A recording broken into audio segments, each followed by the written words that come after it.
serie que traemos cada domingo acerca de la membresía de la iglesia. La membresía de la iglesia, les he dicho que en este mes de enero íbamos a estar tocando ese tema, pues porque queríamos nosotros consolidar un poquito la membresía, los hermanos, miembros de la iglesia. Y ya hemos visto 3 temas de esa membresía de la iglesia. Lo primero que vimos es el imperio universal de Jesucristo. Jesucristo tiene todo dominio, Jesucristo es toda autoridad. Habíamos dicho que todo gobierno que existe es por la obra de Dios. Y a Dios le quiso pues que la iglesia también tuviera un gobierno, y por eso, para que haya gobierno, obviamente dentro de la iglesia deben haber miembros. En segundo lugar, nosotros tocamos el principio bíblico de la membresía, es decir, aunque no está la palabra de que usted debe hacerse miembro de una iglesia local, pero el principio está, y eso lo vimos claramente en la escritura. Hace 8 días, yo sé que todos estos mensajes usted no estuvo acá, pero los pudo ver por regular. Hace 8 días vimos su significado, es decir, qué significa ser miembro de una iglesia local, lo que implica ser miembro de una iglesia local. Ahora, hasta ahora lo que hemos visto, yo creo, hermanos, que esto le está ayudando a usted a entender lo que es la iglesia. Y estoy seguro que si usted entendió hasta ahora los mensajes, usted va a valorar la iglesia local. Y vamos a dejar de ser tan chabacanos muchas veces como que no nos interesan los cultos. Y hoy vamos a ver en cuarto lugar requisitos de la membresía. Y puse requisitos a propósito, porque ya alguien va a decir, pero ¿cómo así que un requisito? Porque la pregunta que surge inmediatamente es, ¿y cómo? ¿Acaso hay requisitos para entrar al cielo? ¿Acaso hay requisitos para la salvación? Y no es por gracia. Y yo quiero contestarle sí y no.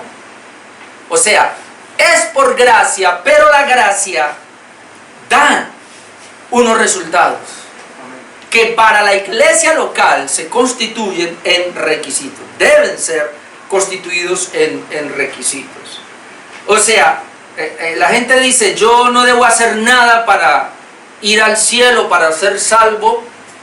Pero hay un elemento ahí errado, hay un elemento ahí equivocado, porque sí tengo que hacer algo.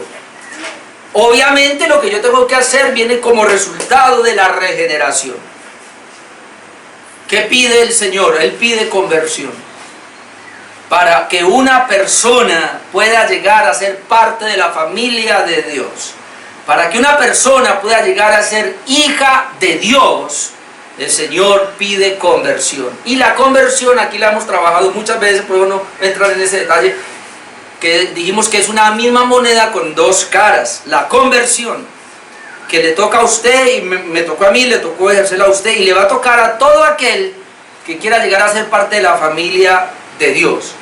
Y esa conversión, como una moneda de 2 caras, es la fe verdadera y el arrepentimiento verdadero. Es decir, nadie puede llegar a ser hijo de Dios si no se ha arrepentido verdaderamente y si no ha creído verdaderamente. Ahora, nosotros entendemos ya por la palabra de que nadie puede convertirse, es decir, nadie puede tener una fe verdadera ni nadie puede tener un arrepentimiento verdadero si primero él no ha sido regenerado, si primero él no ha nacido de nuevo. Y aquí es donde tenemos que aclarar, el nuevo nacimiento o la regeneración es una obra de Dios, pura gracia. A él le purgó salvar a una persona, él quiso salvar a una persona, él lo quiso salvar a usted, y por eso le permitió que el evangelio le llegara. Y cuando le llegó el evangelio, él lo regeneró o le dio un nuevo nacimiento, y gracias a esa regeneración por el evangelio que a usted le llegó, lo regeneró, le da un nuevo nacimiento. Entonces inmediatamente, o algunos teólogos dicen casi secuencialmente, pero obviamente en el orden de la salvación entendemos que después tuvo que haber un arrepentimiento verdadero y tuvo que haber una fe verdadera, y eso es un acto suyo y es un acto mío. Yo fui el que creí, yo fui el que me arrepentí, obviamente como una consecuencia de la regeneración. Entonces, en ese sentido, Jesucristo dijo, por sus frutos los conoceréis. ¿Cómo yo sé entonces que una persona es hija de Dios? ¿Cómo yo sé que una persona ha sido regenerada? Que una persona ha nacido de nuevo. ¿Cómo yo sé que una persona verdaderamente es un hijo de Dios? Porque tiene un fruto. Hay un fruto de fe verdadera y hay un fruto de arrepentimiento verdadero. Que eso da como consecuencia la doctrina de la santificación y la perseverancia. Entonces, cuando yo hablo y quiero hablar de los requisitos de la membresía, y hay que decirlo claramente, no tienen que ser menos ni más que los requisitos que Dios exige para poder ir al cielo. Es decir, cuando, y yo quiero que eso lo tengo claro, por eso quiero ampliar un poquito ahí. Para ir al cielo es una obra de Dios. El Señor regenera, el Señor da el nuevo corazón, el Señor da el nuevo nacimiento por pura gracia. Pero sin santidad nadie verá a Dios. Es decir, por sus frutos los conoceréis. Hermano, y esto lo he enseñado y tengo que repetirlo porque a veces las personas nos tildan a nosotros, reformados, o como nos llaman de una manera peyorativa o despectiva, los calvinistas. Ustedes creen en una doctrina, salvo, siempre salvo. O sea, ustedes creen que ya son salvos y pueden vivir como se les da la gana, en pecado, y que ya no van a perder la salvación. Nosotros somos de una fe que la salvación no se pierde porque la salvación es de Dios. Pero eso no indica que nosotros vamos a vivir la vida como se nos antoja, sino que hay un fruto, hay un resultado. A ver, lo explico. Cuando el Señor le da la regeneración a una persona, automáticamente esa persona, por ser regenerada, ella pasa a ser obediente a la palabra de Dios. Por ser regenerada, esa persona pasa a ser santa. Entonces la pregunta en esta mañana es decir, ¿cómo la iglesia, los miembros de una iglesia local o los pastores o el pastor de una iglesia local va a aceptar la membresía para que sea miembro de esa iglesia local? Pues lo único que puede hacer, como no conoce el corazón, como no conoce si es regenerado o no, entonces hay unos requisitos, y esos requisitos son que el pastor, los hermanos tienen que mirar cuál es el fruto, y esos serían los requisitos, que son los mismos requisitos que Dios va a exigir para ir al cielo. Hermano, si una persona es un cristiano verdadero, a esa persona que es un cristiano verdadero no se le debe obligar a que ore, no se le debe obligar a que lea la palabra, no se le debe obligar a que viva una vida santa, no se le debe obligar a que asista a la iglesia, porque eso sería moralista, y nosotros no somos moralistas. Los moralistas están afuera. Los moralistas son todos aquellos que no son cristianos. Todas las religiones en el mundo son moralistas, y hay muchas iglesias que tienen el rótulo de cristianas, pero son moralistas, es decir, le exigen a la gente un comportamiento. Nosotros no podemos exigir comportamiento, nosotros tenemos que ver comportamiento, resultado. La moralidad o la santidad no es obligada, es resultado, es una consecuencia de la regeneración.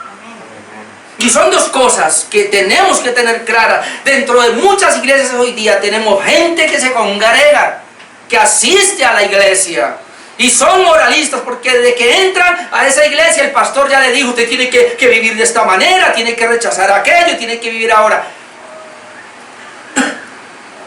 Eso no es así, porque entonces vamos a tener personas, como la misma Biblia lo dice, lobos con un rótulo de ovejas, disfrazadas de ovejas. Y eso es lo que yo aquí tengo que enfatizar una y otra vez. Porque mi amado hermano, escúcheme lo que le voy a decir. En esto de membresía, que este año estamos apretando tuercas, a mí, por ser una persona que está en un mundo caído, por ser un hombre caído, aunque soy regenerado, pero por ser un hombre todavía con pecado en mi corazón, yo voy a fallar en cuanto a la apreciación que voy a tener de su conducta, porque usted un día se me va a portar como un santo y otro día como un diablo. Entonces yo no sé cómo hago yo ahí. Yo voy a fallar, y los pastores van a fallar, y los hermanos de la iglesia van a fallar para aceptarle sí o no la membresía. Y eso puede pasar aquí abajo. Y por eso se nos van a colar muchos. Pero allá, en la membresía del cielo, no. Por eso cuando uno habla de membresía eclesiástica, lo que busca, hermanos, es, y decíamos al comienzo, de filtrar lo más que se pueda a los verdaderos hijos de Dios. Hermano, este lugar aquí se congrega la iglesia ¿de quién? De Cristo, la iglesia del Señor. Se espera que esta mañana, cuando nos reunimos aquí, nos reunimos los verdaderos hijos de Dios, y no gente que no es hija de Dios, sino del diablo. Muchas iglesias y muchos pastores no exigen membresía, no quieren tener membresía precisamente por eso, porque quieren tener gente para que les traigan dinero. Nosotros no, nosotros queremos tener hijos de Dios para darle la palabra, que puedan llegar a ser más santos cada vez, se parezcan más a Cristo y porque van para la gloria. Por eso la membresía filtra. A eso es que me refiero con el título, requisitos para la membresía. Porque alguien ya pensó, pero si Dios no pone requisitos para ir al cielo, como una iglesia va a poner requisitos para ser miembro de esa iglesia? ¿No es más importante ir al cielo que ser miembro de esa iglesia local? Pues claro. Pero vuelvo y enfatizo, los requisitos son los frutos que uno puede ver en la persona que es regenerada. Jesucristo lo dijo en Juan 15, y aquí yo lo he enseñado mucho. Juan 15, separados de mí, nada podéis hacer. Y está hablando de la vida de Cristo. Nadie puede producir el fruto de Cristo. Nadie puede producir la vida de Cristo si no está unido a Cristo, si no está ligado a Él, si no es un verdadero creyente. Entonces vamos a mirar esos requisitos. Bueno, yo tengo 3 nomás esta mañana para ser miembro de una iglesia local. En términos generales ya lo dije, conversión. Pero vamos a hablar de los frutos. Lo primero es que tenga una declaración de fe. Es lo primero. Para poder que una iglesia local acepte a una persona que le pide la membresía para aceptarlo miembro de una iglesia, el primer requisito que yo puedo ver acá, y que es el requisito que ha tenido la iglesia por estos 2000 años, la iglesia histórica, la iglesia bíblica, es que tenga una declaración de fe. Jesús le pidió esa declaración de fe a sus discípulos. Vamos a ir a Mateo capítulo 16. Jesús le pidió esa declaración de fe a los discípulos. Mateo capítulo 16, versículo 13. Vale, desde el 13. Mire a Jesús. Dice Mateo 16, 13. Vinieron a Jesús a la región de Cesarea de Filipos. Viniendo Jesús a la región de Cesarea de Filipos, preguntó a sus discípulos, diciendo: ¿quién dicen los hombres que es el Hijo del Hombre? Tiene a los discípulos y les pregunta, a ver, en otras palabras, cuando ustedes van por la calle, por las ciudades, ¿qué comentarios la gente está haciendo del Hijo del Hombre? Esta palabra Hijo del Hombre aquí es la misma expresión que usa Daniel para hablar del Hijo del Hombre, y se refiere a Jesucristo, a la segunda persona de la deidad. Entonces él dice, a ver, ¿quién dicen los hombres que es el Hijo del Hombre? Pues obviamente él todavía no está hablando en sí de él, sino que quiere saber, porque ellos ya sabían quién era el Hijo del Hombre. El Hijo del Hombre era el Mesías, el que Dios iba a enviar para salvar a los hombres. 14, ellos dijeron, pues unos dicen que es Juan el Bautista, porque como Juan el Bautista había muerto, entonces ahora veían a Jesús y lo identificaban como Juan el Bautista. Otros dicen que es Elías, otros dicen que es Jeremías o alguno de los profetas. Pero ahora escuche, eso es lo que dicen los hombres afuera, hermano. Y el mundo afuera puede tener cualquier comentario de Jesús, puede decir lo que quiera de Jesús, es más, hasta dicen que Jesús es Dios. Pero esa confesión o esa declaración de fe vaya y venga. Por eso Jesús ahora en verso 15, y les dijo: y vosotros, discípulos míos, vosotros, en este caso sería y la iglesia, y usted, amado hermano, como iglesia, ¿quién decís que soy yo? Hermano, Jesús pide una declaración de fe.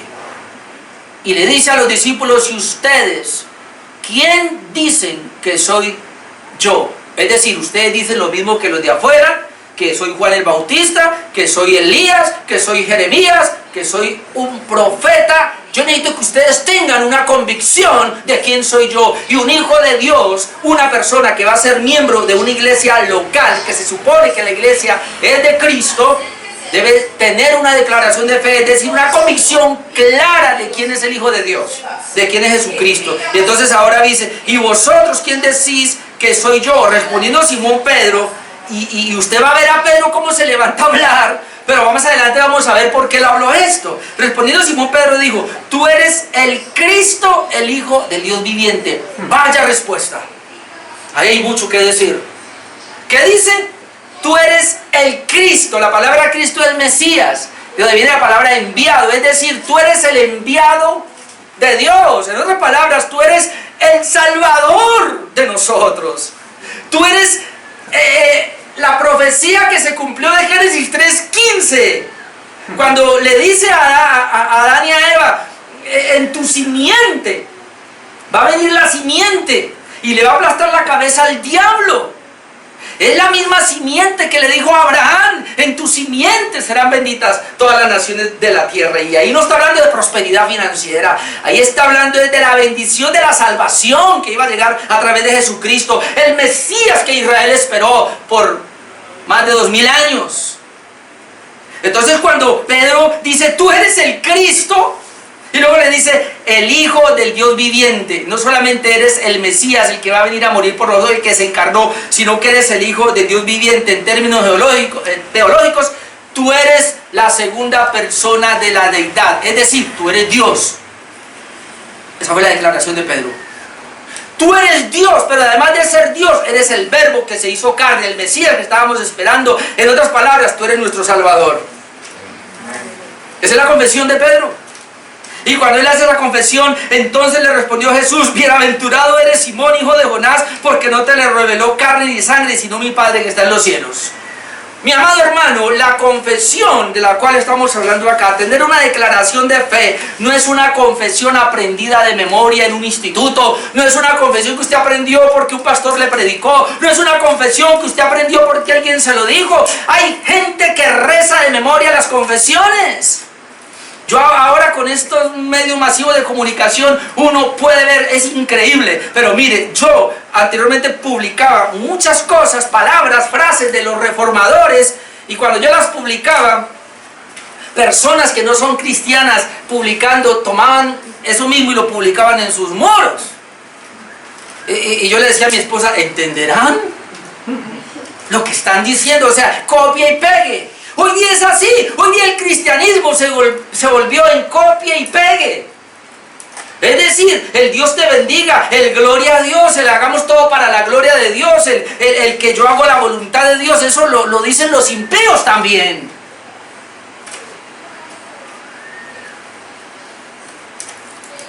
¿Qué es lo que tenemos que ver acá? Cuando Jesús le dice, Pedro, bienaventurado eres, no te le reveló carne ni sangre, ¿sabe qué está diciendo? Esa confesión que tú acabas de hacer, no vaya a pensar que es de tu mente.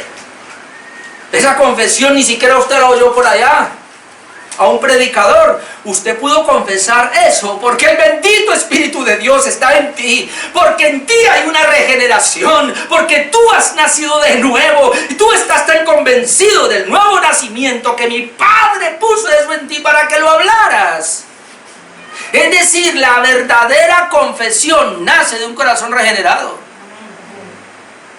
Pero hoy día el problema con los pastores que tenemos hoy, y si me está escuchando, arrepiéntase, pastor.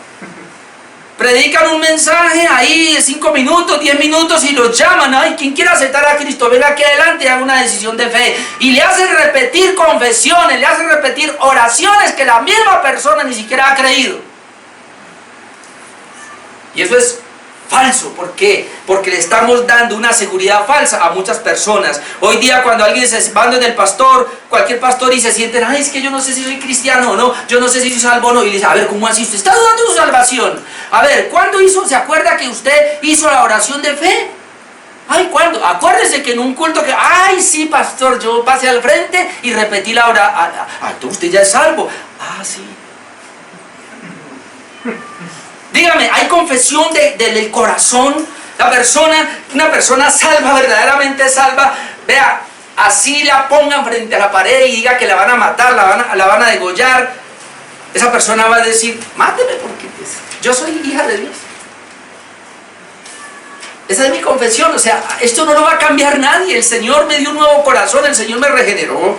Yo ya soy creyente, soy hija de Dios, yo soy una persona que soy hija de Dios. Así de que, si usted me dice que niegue eso, pues máteme porque eso no lo cambia nadie. Pero si alguien está en vaivén, que está dudando por las circunstancias de afuera, va a tener que revisarse. Tenían una confesión. El apóstol Pablo lo reiteró también. Vamos a ir a Romanos 10. Es muy importante este punto de tener una confesión en nuestro corazón, una declaración de fe, porque Romanos capítulo 10, versículo 8.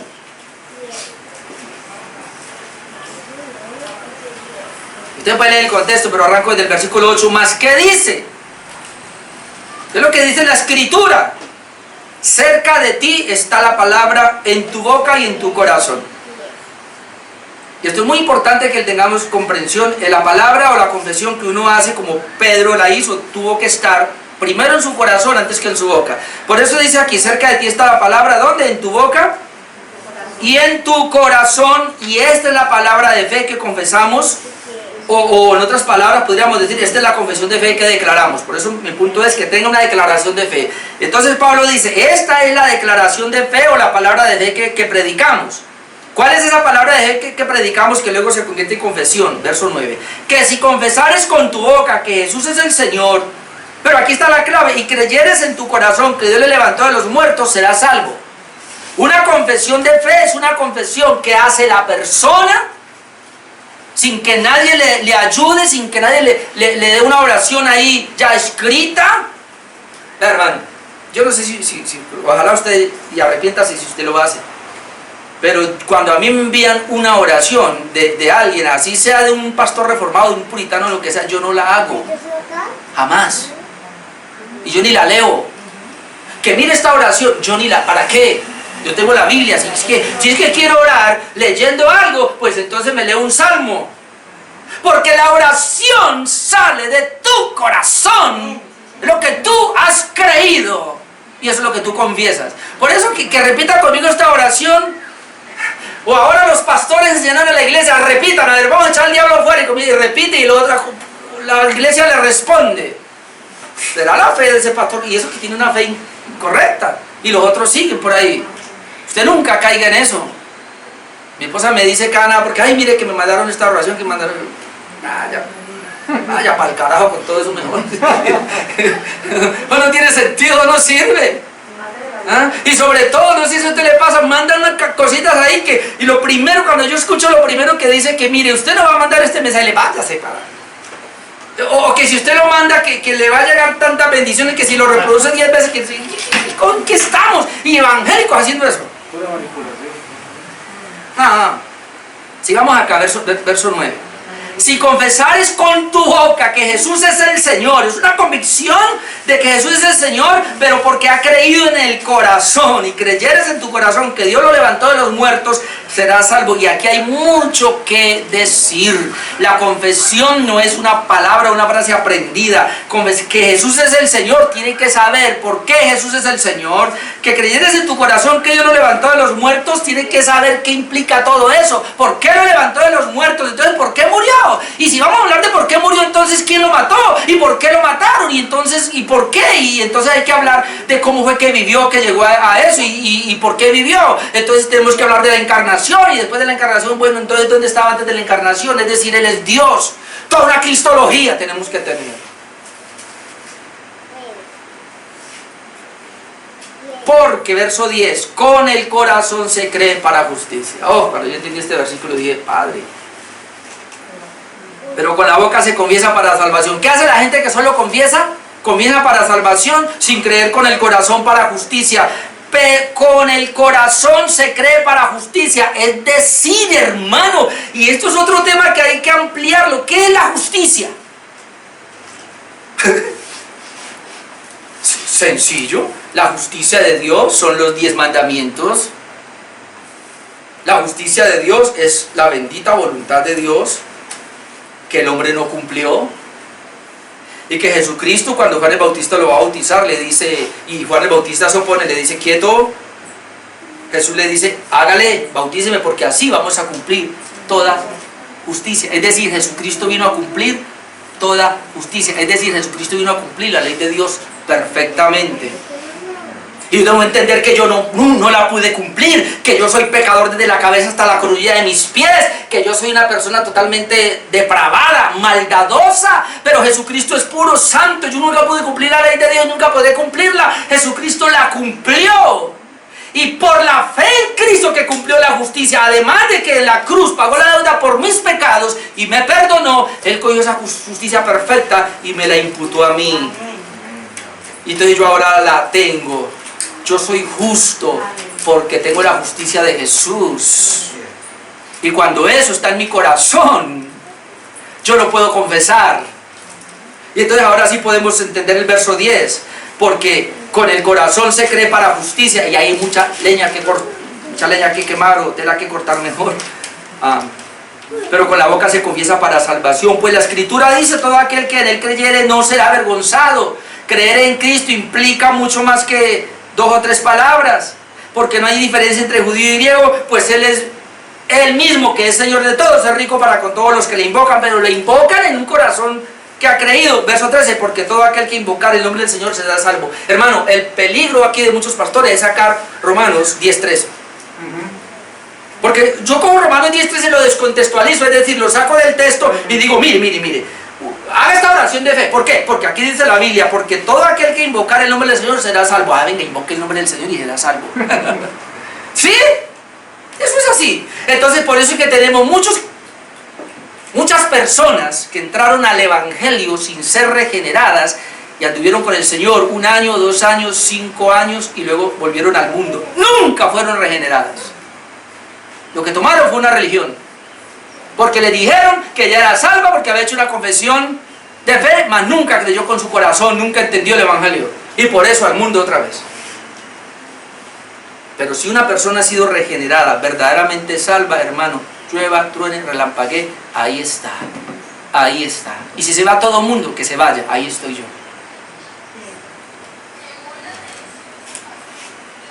Judas también lo vio. Entonces estamos hablando, número 1, debe tener una declaración de fe. Judas, vamos a Judas antes de Apocalipsis. Judas, ni es el Escariote, ni es Judas Tadeo. Este es el hermano del Señor, Jesús. Versículo 3, Judas. Versículo 3 tiene un solo capítulo. Amados, por la gran solicitud que tenía de escribiros acerca de nuestra común salvación. Común salvación. No es que el Señor va a salvar a uno de una manera y a otro de otra manera. No. Ay, no es que en esta iglesia sí está la salvación y la de allí. No, común salvación. No importa el rótulo de la iglesia que lleves. Si eres de Cristo, tienes una común salvación con los otros, así tú no los quieras. Me ha sido necesario escribiros, exhortándoos que contendáis ardientemente por la fe que ha sido una vez dada a los santos. Y quiero aclarar el término fe ahí, porque él está diciendo, hay que contender ardientemente por la fe. Aquí la fe es la doctrina. Es decir, la confesión que tiene la iglesia en común. Para Judas, la iglesia de Cristo tenía una doctrina en común. Eran salvos. Eran miembros de una iglesia que manejaban la misma doctrina, una doctrina que tenían en común, y eso se llama confesión de fe. Nosotros ya entendemos, porque aquí hemos hablado de la confesión de fe bautista, y una confesión de fe es que creemos. Porque hoy día cualquiera va a decir, su confesión de fe, ¿cuál es? Pues una confesión de fe positiva. ¿Y cuál es esa fe? Pues sea positivo. ¿Usted quiere un carro? Bueno, póngale fe que usted va a tener ese carro. ¿Usted necesita un trabajo? Póngale fe que usted va a tener ese trabajo. Eso no es la fe que está hablando aquí. La fe que está hablando es el conjunto de doctrinas bíblicas que creemos y por eso confesamos. Y entonces por eso dice, tiene que ardientemente Actualmente, la iglesia le toca hacerlo. A ver, verso 3. Nuestra común salvación, me ha sido necesario escribir exhortándoos que contendáis. Esta palabra contender es batallar ardientemente por la fe que ha sido, ¿cuántas veces? Una vez dada a los santos. Hermano, esa doctrina fue dada una vez a los santos. Y cuando el canon se cerró, es decir, la Biblia, y tenemos la Biblia, esa doctrina ya quedó. ¿Sabe cuál es esa fe una vez dada a los santos? Mírela acá, se llama la palabra de Dios. Amén. Esta es, que fue dada una vez a los santos, y de ahí en adelante, por 2000 años, la iglesia correcta, la iglesia verdadera, ha luchado para defender a capa y espada esta doctrina. Ahora que estamos viendo en el seminario filosofía, estamos viendo cómo, increíble, pero pues yo no sabía eso, pero los primeros padres posapostólicos, es decir, después de los apóstoles, y hay varios ahí, ahorita tengo, está ahí Ireneo, está Policarpo, está, bueno, varios ahí. Ellos no tenían una doctrina tan clara, es impresionante, porque ellos venían mucho de la filosofía griega, ellos todavía habían leído mucho a Sócrates, a Aristóteles, a Platón, y entonces ellos tenían toda esa filosofía griega, y ellos trataban, era como de tener una especie de enredo ahí, tenían cosas muy buenas de la fe, pero había otras cositas que habían metido dentro de sus mismos pensamientos, hasta que ya después del concilio de Nicea, en el 325 para acá, se mejoró un poquito la cosa y comenzaron a hacer ya doctrina. Y mucho más, hermano, con los reformadores del siglo XVI, con Martín Lutero para acá, Juan Calvino, Zwinglio, los puritanos, más adelante, todo esto. Entonces, ¿qué pasó? Ellos hicieron una doctrina que defendieron a capa y espada, y ahí está. Hoy día, lamentablemente, se abandonó, y la gran mayoría de iglesias, sobre todo desde el año 1995 para acá se dañó esto, y sobre todo en el 2001, cuando comenzó ese mover apostólico, y luego que iglesias de fe y todo eso de pensamiento positivo y teología de la prosperidad, hermano, cogieron todo esto y lo volvieron papilla. Hoy día lo que tenemos de iglesia son macetas del diablo que iglesias de Cristo, porque todo se centra en el hombre, no en Dios. Hoy me gustó, esta semana me gustó un comentario que veía por ahí, porque estaban hablando un poquito, entrevistaron, y lo voy a decir, entrevistaron a Jesús Adrián Romero, no sé dónde fue, pero lo entrevistaron, y yo ni vi eso, no lo quise ni ver, pero solamente vi el comentario de alguien que hizo, y al ver la respuesta de ese cantautor cristiano, que todo el mundo se pega de ahí, él decía, a partir de ahora, al cesto de la basura, todos los álbumes de Jesús Adrián Romero, no vuelvo a cantar esa música. Por la respuesta que dio, que ni sé qué dijo, pero como yo ya sé el pensamiento de él. ¿Qué cantamos nosotros aquí? Sobre gracia, y cantamos signos. ¿Por qué? Porque son reformados, de una teología sana. Todas las demás canciones, qué pena, pero están envueltas en humanismo. Por eso él decía, y aquí está el versículo 4, ¿cuál es la razón? Porque algunos hombres han entrado encubiertamente, los que de antes habían sido destinados para esta condenación, hombres impíos que convierten en libertinaje la gracia de nuestro Dios y niegan al Dios, el único y soberano, y a nuestro Señor Jesucristo. Este es el problema cuando se tiene una fe. Con esto quiero terminar ese primer punto. Es que cuando bíblicamente le demostré, por solamente 3 pasajes, hay más, que la iglesia, para poder nosotros aceptar a un miembro, a una persona que sea miembro de la iglesia y que le exigimos que debe tener una declaración de fe, en otras palabras, es que debe creer lo mismo que nosotros. Si no cree lo mismo que nosotros, no podemos. Si no vive igual que nosotros, no podemos. Ahora, nosotros somos Iglesia Bautista Reformada. ¿Por qué? Después de ser una iglesia independiente, Iglesia del Dios Viviente, pasó a ser Iglesia Bautista Reformada, hace que, como 3 o 4 años atrás, no recuerdo. ¿Por qué lo hicimos? Porque nosotros nos adherimos a la Confesión de Fe Bautista de Londres de 1689. Y vimos en 32 capítulos, 32 capítulos de doctrina, que es la misma doctrina bíblica que la iglesia defendió por estos 2000 años, sobre todo de los reformadores para acá, y que después de estudiarla y ver esa confesión nos adherimos, es decir, nosotros creemos lo mismo que ellos. Entonces, donde quiera que usted vaya en el mundo entero y encuentre una iglesia bautista reformada, no bautista, Porque bautistas hay desde pentecostales hasta carismáticos. Y de fe hoy día. Y de teología de la prosperidad. No, tiene que ser iglesia bautista reformada. Entonces ellos van a tener la confesión de Londres de 1600, la confesión bautista de fe de Londres de 1689. Y nos adherimos a ella, es decir, creemos lo mismo que ellos.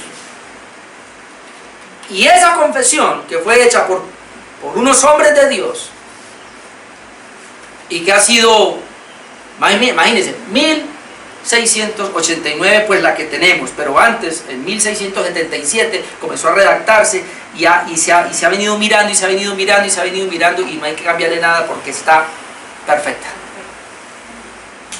¿Y por qué adherirnos a una confesión? Hay quienes no les gusta eso. Hay quienes dicen, tener la Biblia es suficiente. Escúcheme, hermano.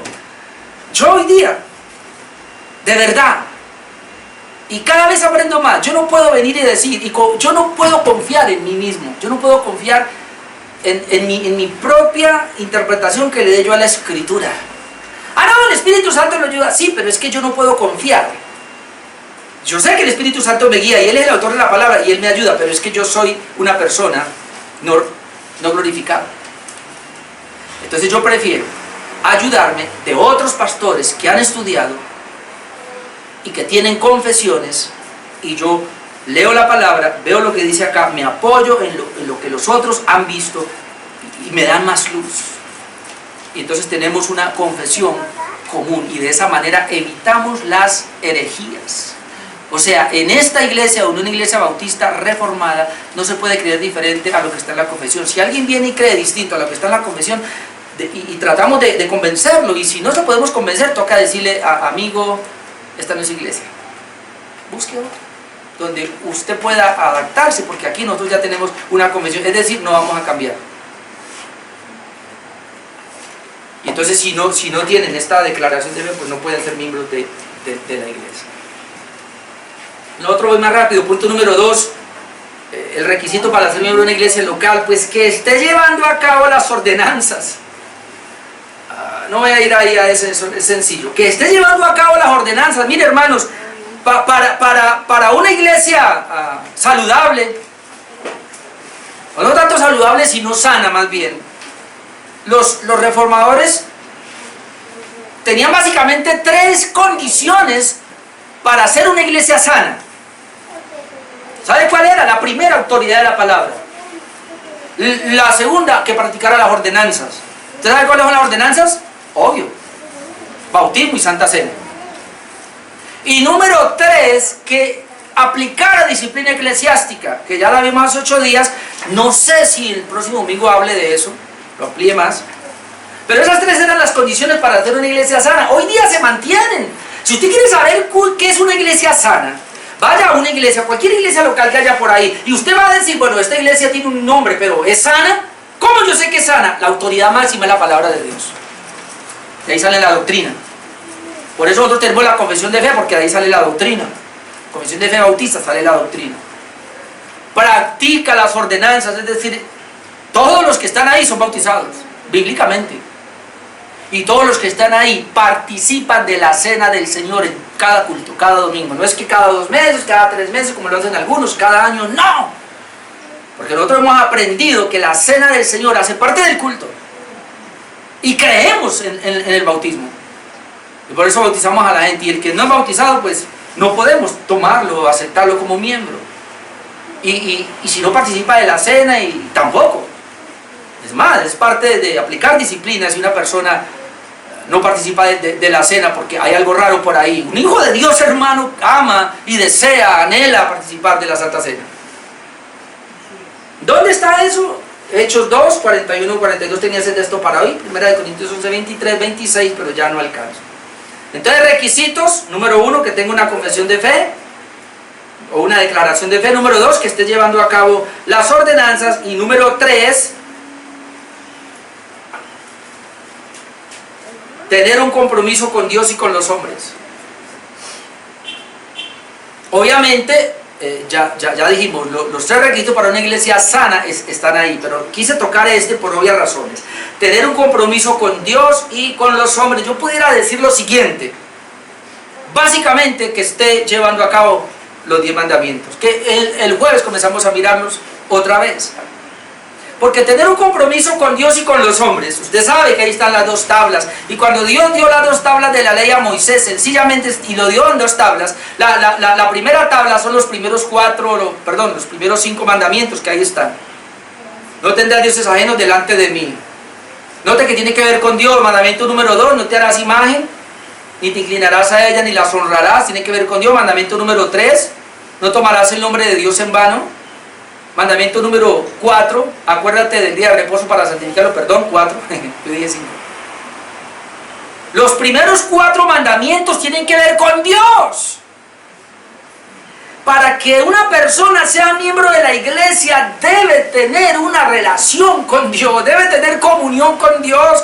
Es decir, va a respetar a Dios por encima de todo, como veíamos terminando el año. Dios debe ser nuestra prioridad, todo lo que hacemos debe ser para la gloria de Dios. Si un hermano quiere la membresía de la iglesia y él no puede vivir ahí, ¿cómo lo vamos a tomar? No podemos.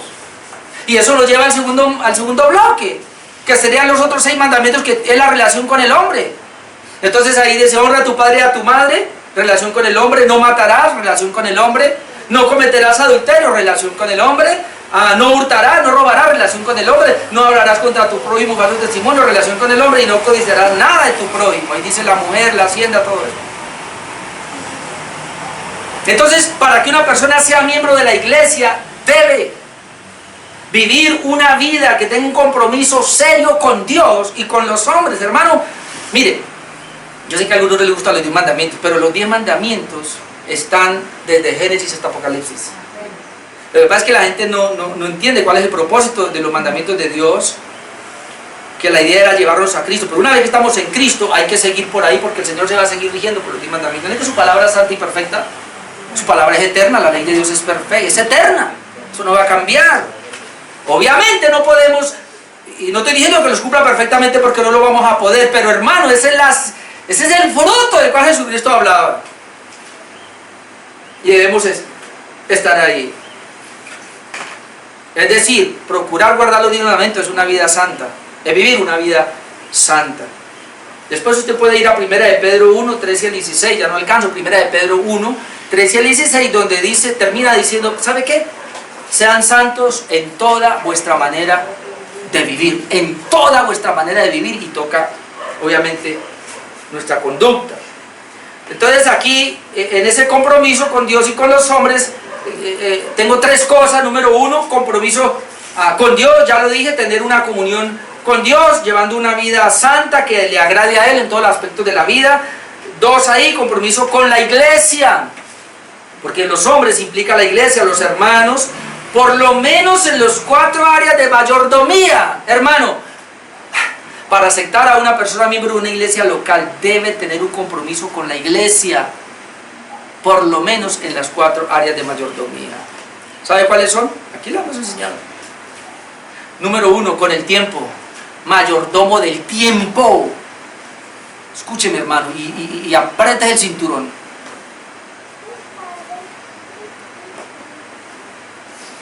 El tiempo que toma para su casa y para las cosas suyas es el tiempo que toma para la iglesia.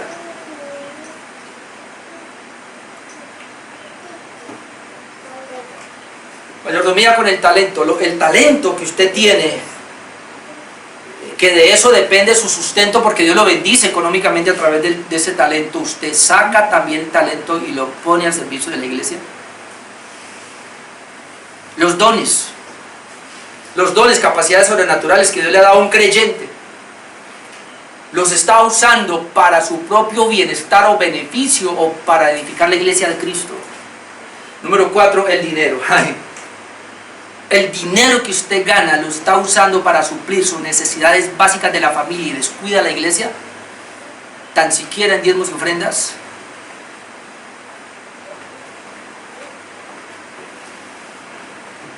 No voy a decir ahí mucho, porque yo más bien estoy orándole a Dios por eso.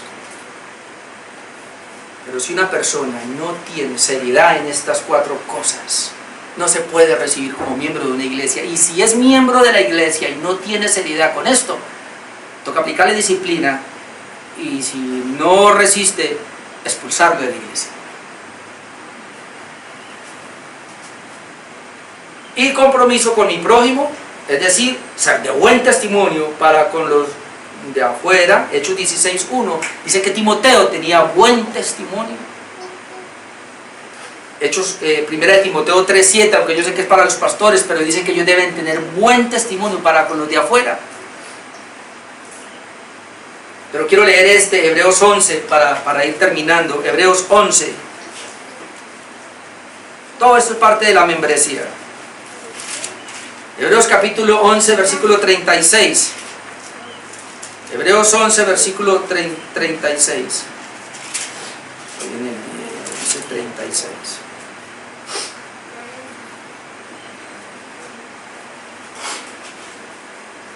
Dice, está hablando de los héroes de la fe, esa galería de hombres de fe que conquistaron, pero ahora viene lo negativo. Los mismos hombres con fe, pero no conquistaron. 36, otros experimentaron vituperios y azotes. A más de estos, prisiones y cárceles por la misma fe. Que es lo que esta gente de fe, como algunos malintencionados han dicho, que un hijo de Dios no debe ser pobre. Es impresionante. Que si un creyente es pobre, no es hijo de Dios. Y entonces, ¿qué hacemos aquí? Otros experimentaron vituperios, azotes, a más de esto, prisiones y cárceles. Fueron apedreados, aserrados, puestos a prueba, muertos a filo de espada. Anduvieron de acá para allá, o sea, no tuvieron morada fija. Cubiertos de pieles de ovejas, de cabras. Pobres.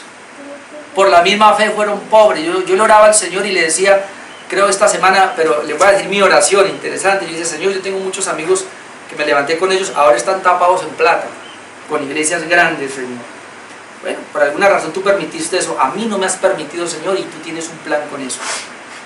Pero yo le doy gracias a Dios por eso. Otros tienen iglesias grandísimas. Le digo, Señor, tú a mí no me lo has permitido. Yo te doy gracias por eso.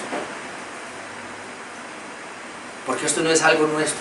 Y Dios tiene un plan. No sé qué va a pasar mañana, pero detrás de todo eso Dios tiene un propósito. Uno no se puede medir por lo que le pase al hermano. Si usted tiene más plata que otro o le va mejor económicamente, la vida espiritual no se mide por eso. El error y lo peor que nos vino fue esa maldita teología de la prosperidad, porque comenzó a medir a los hijos de Dios por dinero.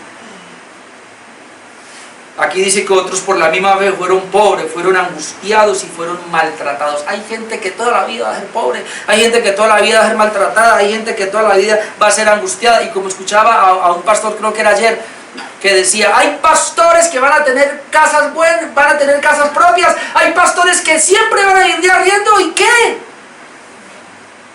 Gracias que Dios tan siquiera les proveyó para el arriendo y punto. Entonces yo sentí una aliciente.